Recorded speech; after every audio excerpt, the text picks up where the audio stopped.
Hello everyone, welcome to Nerd Mela. This is Brahmavadni and I have with me Shekhar. Hello. Today we will be talking about the Indian police and its role. This topic has become important in the current scheme of things as we have seen there have been instances of police brutality during the CAA protests and there are examples from Uttar Pradesh and Jamia. Yes. On the other hand, in JNU, the police did not act while certain elements attacked students and teachers on the campus. But before we move forward, please remember to like, share and subscribe. You can also follow us on Twitter at NerdMela. Coming back to the topic, to maintain law and order, police sometimes have to use mild force, which is in quotes at this moment, to curb violence. However, as several reports have suggested, police have cracked down on peaceful demonstrations as well. And in a democracy, protests and disaffection with the elected government is quite common.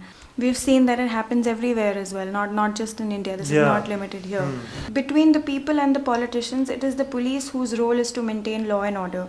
However, this often leads to conflict and misuse of power, which we've seen recently as well. Yes, in the recent protests as well. So the first question that we have to ask here is, what exactly is the role of police? Okay, so the Police Act of 1861 is the law which governs the Indian police of the 21st century. The duties of the police officers were incorporated in section 23 of the act that stated it shall be the duty of every police officer promptly to obey and execute all orders and warrants lawfully issued by any competent authority to collect and communicate intelligence affecting the public peace. And I don't want to read the whole thing now, the rest of the section is displayed on your screen. Now, the order of importance of these duties is significant.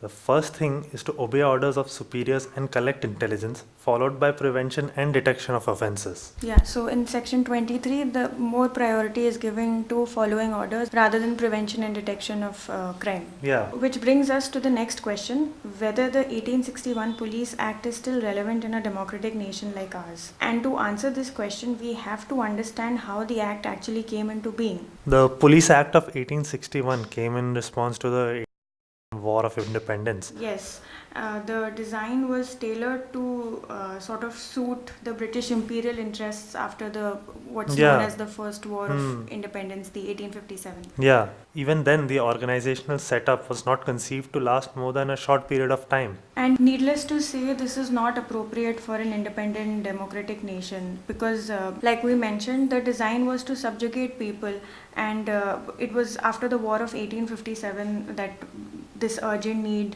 to control the diverse people came up, and also at an economical cost. Yeah, the idea was of colonial policing, which is very different from people policing, which was already in place in Great Britain. During the time when colonial policing was taking place in India. Yeah. See, the Indian police system is in sharp contrast to the British Bobby, which is the Metropolitan London Police. And when we speak about the Metropolitan London Police, it was Robert Peel who brought in reforms, and he suggested that the police should be formed by local people, they should be unarmed and made accountable, and that the police should be judicially controlled and ultimately work for the prevention of crime. And this system achieved remarkable success within a short period of time in controlling crime and also winning over the trust over the people. And this system was later emulated in American cities as well, like New York, Chicago, and Philadelphia. Yes.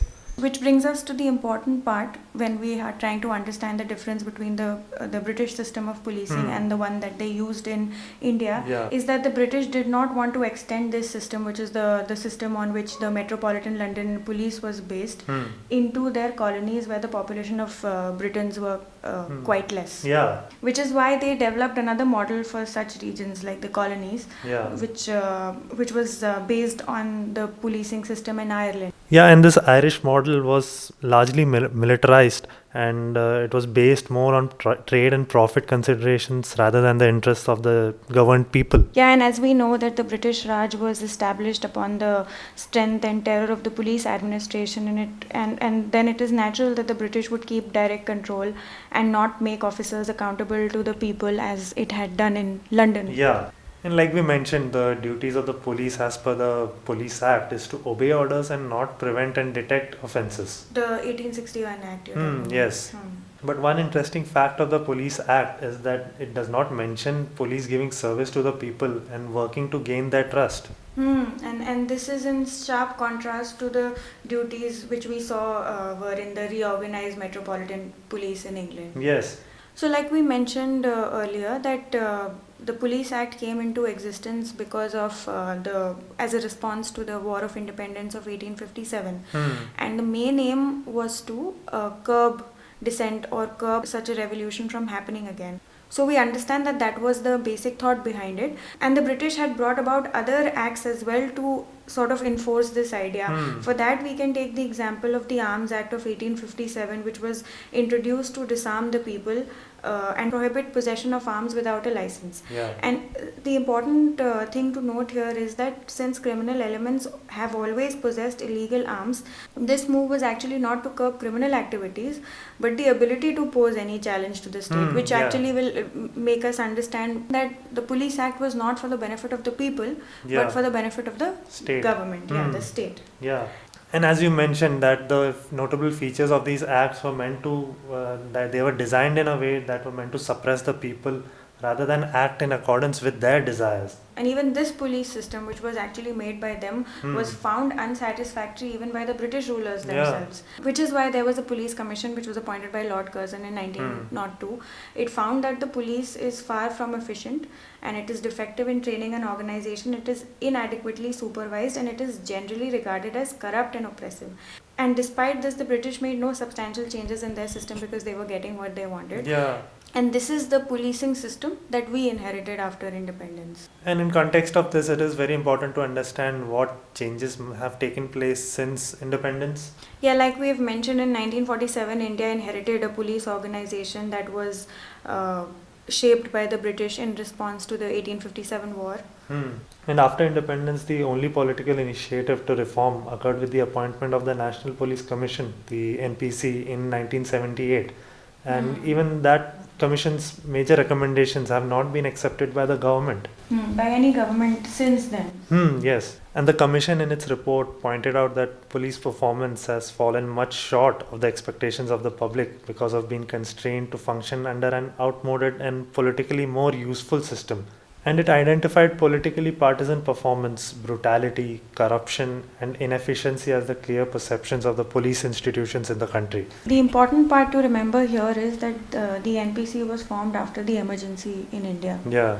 And we can sort of understand what the commission was talking about because how the police was misused during that period. Yes. And you can look at the recommendations of the committee on your screen right now. And when we talk about the police in the post-independent era, the organization structure remains virtually unchanged. Yeah, the police is organized provincially and they are made accountable indirectly through the Home Minister, and they are sort of seen as an oppressive and indifferent state power. And this is sort of against what common people have learned that the role of police is, which is to maintain law and order and aid the people. Yes. And prevention of crime, of course. Yes. So, since we are talking about all these things, the next question that we have to talk about here is that what are the problems that plague the Indian policing system? Yes. And the first one would be politicization. Yeah, which we mentioned earlier as well. Yes. And if you look at when we're talking about politicization, we speak about the day-to-day political interference, which include in large-scale transfers and postings. And if you look at policing in our country, there are many examples where it is dictated more by politics rather than by law or any form of administrative guidelines. And the second problem that plagues the policing system in India is the centralization of power, which I think is a problem in many institutions, but we'll talk about that later. There is a concentration of decision making, and even for basic things like funds or resources like vehicles and communication equipment, even very, very basic things like stationery and clothing are also controlled centrally. And again, very interesting point here is that this whole centralization can be understood to be coming from the distrust of subordinate officers, which has continued since the British period. Because during that time, elaborate rules were made to ensure that there was closer supervision over the actions of the subordinate officers, and which is somewhat continuing right now as well. And when we are talking about subordinate officers, The next problem that we should talk about is the class distinction within the organization. Yeah. There is a huge gap between the IPS, the middle tier investigating ranks of sub inspectors and inspectors, and the lowest ranks of the constables. And when you look at the constables, they comprise around 80% of the entire force, while middle ranks constitute just 19%. But when you look at it in the entire system, all the powers and privileges are concentrated in the hands of the IPS officers. And even the NPC in its report described the kind The of National Police Commission, which we spoke about, 1978. yeah, it described the poor working conditions of the constables, and it pleaded for the better The situation for improvement them. of the- Improvement of their Hmm. conditions. Then the next point, of course, is that there is no measure of how the police is performing. There is day-to-day monitoring by police supervisors, but this is like an internal evaluation mechanism, and which is part of a routine police work. And that too, this internal evaluation also varies from one department to another. And there is no uniform standard all across for the entire policing system. We have the Bureau of Police Research and Development, which is meant for such research initiatives. But in the last 50 years, there has not been a major evaluation of the entire policing system for us to, for people to understand that how exactly the system is doing and where are the flaws and what are the things that needed to be done to improve it. And with regards to that, the next issue would be the need for accountability. And you can say that an institution that is no longer in control of itself can hardly be accountable to the people. And as we mentioned above, in the colonial design, there was no provision of local accountability. And even right now, the only elected official that is able to assert some degree of control over police is the Home Minister. And we see that control also is misused because it's a very central control Yeah. for the entire policing system, and definitely too remote, too centralized for normal citizens to go and air their grievances if they have Yes. any with the police system. And this issue of accountability was also mentioned in the National Police Commission's report. And it said that this system of accountability must not only include departmental checks and balances, but it should also have an effective inquiry procedure into any specific complaint against an officer or the police in entirety to win over public confidence and take corrective action. And to check against abuse of power, this is basically checking against abuse of power. There are many countries have actually adopted certain safeguards like accountability of the police to a political executive, or internal accountability to senior police officers, or otherwise independent police oversight authorities. But so far we've seen that none of these things happen in India. Yes. Which brings us to the next flaw in the policing system as of now, is its inability to adapt. Because if we have mentioned so many times until now, that this is an 1861 Act which was meant for a very different reason, and now we are in a very different environment. So it has to adapt to the changing circumstances that have emerged after the independence, and which is why these changes are necessary. So which brings the question, what needs to be done as of now? So when we look at the situation right now, what is needed is not just reforms in the organizational structure of the centralized police, but also some rethinking to update the criminal laws, such as the Police Act, the Indian Penal Code, the IPC, and the Criminal Procedure Code, which is the CRPC. And only this can ensure protection of human rights of those people who are at the bottom of the socio-economic strata, who often become the victims of police excesses. And steps should be taken to ensure that the reforms are inclusive and there is consensus among all the stakeholders. And there also needs to be a relook in the 1978 NPC reforms and see whether they need any updates, and the reform should be enforced in the policing system. And on this note, we end our conversation for today. Thanks for watching. Please remember to like, share and subscribe. You can also leave your suggestions in the comment section below. I am Brahma. And I'm Shekhar. See you next time. Bye.